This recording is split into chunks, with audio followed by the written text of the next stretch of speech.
A little later, we chat with the editor of World of Boxing, Ray Wheatley, and we also have a visit from Jeff Fenech's best mate, Pete Matreski. But first, let's check out the latest news. The man considered by many to be the best pound-for-pound fighter in the world, Roy Jones Jr., might receive an Olympic gold medal as early as next month, following a report that at the '88 Seoul Olympics he was wrongfully denied the Olympic Championship. IOC President Juan Antonio Samaranch told United States officials he was looking into the matter. At the time, the verdict was dubbed a humiliating shame, and a private firm hired to count punches found Park landed just 32, while Jones connected on 86 occasions. Meantime, in the wake of the Lewis McCall rematch sham, new methods are set to be introduced to determine whether fighters are fit to compete in championship bouts.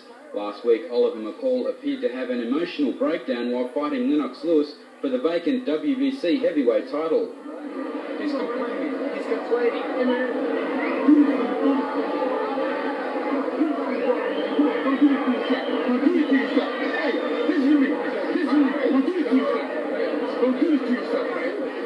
McCall had been taking part in a drug and alcohol rehabilitation program during training for the fight. Nevada Athletic Commissioner Mark Ratner said his governing body is looking at rule changes regarding mandatory time limit for fighters to have completed rehab. And Buster Douglas continued his comeback with a lacklustre 10-round unanimous decision over journeyman Dickie Ryan. While a rematch with either Tyson or Holyfield is what Douglas desperately wants, judging by his form, those fights are nothing more than pipe dreams. And Jeff, the Douglas story, an amazing one, beat Mike Tyson back in 1990, got thrashed by Evander Holyfield, was on the brink of death a couple of years ago, and now at age 36, 37, he's making a comeback. Made millions of dollars. Where does it go? I mean, why do they fight? It's got to be for the money, and it's got to be the glitter of maybe fighting the Tyson or Holyfield for that big money again. So it's very, very sad as far as I'm concerned to see that these guys can blow 20 or 30 million in the matter of a couple of years, although when I think back and think of the size of him, I know where most of the money went, down his throat. Now, of course, Evander Holyfield says that he's going to give Tyson the chance to regain the title. Douglas says that Holyfield should give him the same chance.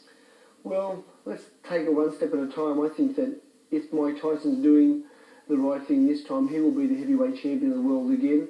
That'll be the third guy that's won the heavyweight title 3 times, and I don't compare them to, or the latest two, to Muhammad Ali anymore. But let's just take it one step at a time, see Tyson do his job.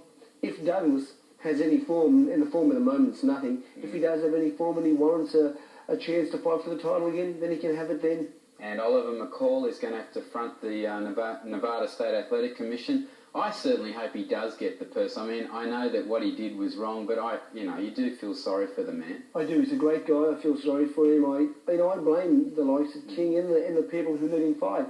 I mean, if he was, using drugs a couple of months before the fight, he should not have been allowed to fight. I mean, he certainly didn't look well, after a couple of rounds, and it was sad to see that happen in the sport of boxing. But hopefully he'll get his purse and he can go on and do better things now. Well, they talk about this rule change to say that guys who are in rehab can't train for fights, but surely that's logical that you wouldn't allow that to happen anyway. Somebody that's in rehab shouldn't be allowed to fight. I mean, somebody that was addicted to drugs shouldn't be allowed to fight unless they were totally clean and totally over it all. And I mean, if he was in rehab and seeing people about a problem, he definitely should not have been allowed to fight. And the people who let him fight should be answering to whoever it should be, not Oliver McCall. And fantastic news for Jones. That's great news. I just would like to see now that if they do give him his medal back, that the people that allowed the medal to go to the Korean, the people who judge it to the Korean, get the sack. Well, apparently next month there's this report coming out, and one of the reports in it is that one of the judges actually gave it to the Korean because he didn't want to embarrass the host nation. I mean, that is just so unprofessional. Well, that's great, but Arthur Tussle wasn't one of the judges, was he, Matthew? I don't think so, mate. I don't know. I'm not too sure really. All right, well, Glen Kelly, the younger brother of the Kelly brothers, is fast making a name for himself as a fighter with a big future. Undefeated in 12 contests, national honours await him after another convincing win last Friday at the Newtown RSL in Sydney. Kelly, in the solid black trunks, came into the fight as the undefeated New South Wales champion. Vave, who's proven himself a tough opponent in past contests, needed a win to inject new life into his career. Both men started cautiously, each aware of the other's power. Not much happened in the opening round, although Kelly's much vaunted jab did double up occasionally. Unfortunately, his right just missed the mark.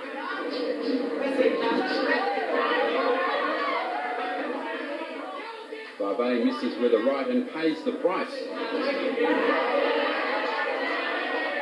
Late the same round, Kelly hooks well off his jab, which again has the Samoan on unsteady legs.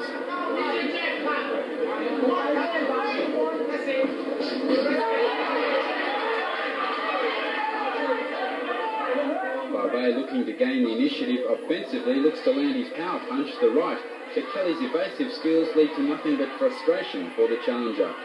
Into the third round, and the defending champ continues to dominate proceedings. Although scoring well with glancing blows, Vave is able to avoid getting hit flush.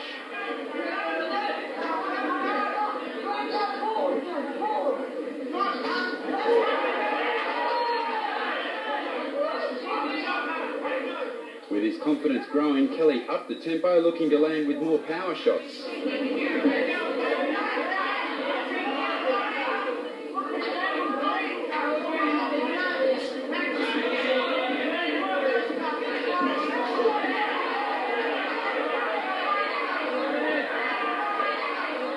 A nice lead uppercut followed by a left-right combination has Vave on the retreat once again as Kelly begins to build a commanding lead on the scorecards. In the fifth, Kelly continued to press the action, his hand speed causing Hurricane all sorts of problems.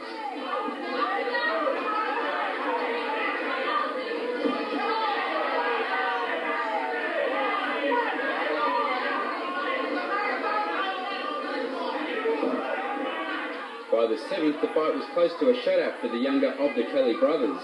In the closing seconds of the round, the fight looked set to get out of control when Vave threatened to use a knee after he felt Kelly threw a punch after the bell.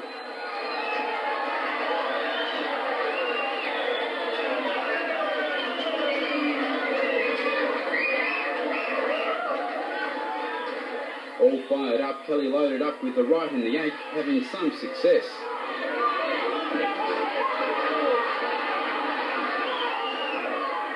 The Samoan's toughness kept him in the fight, but Kelly's domination was making the result a foregone conclusion. With the cut over Vave's eye becoming nasty, Trevor Christian had the doctor take a look.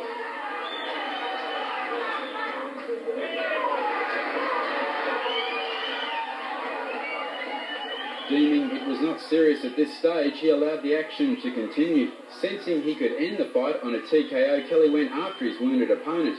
Although refusing to concede defeat, Vave was only putting off the inevitable. With the cut looking worse with every punch, ref Trevor Christian decided he'd seen enough. Kelly defending his title with an impressive 8th round win.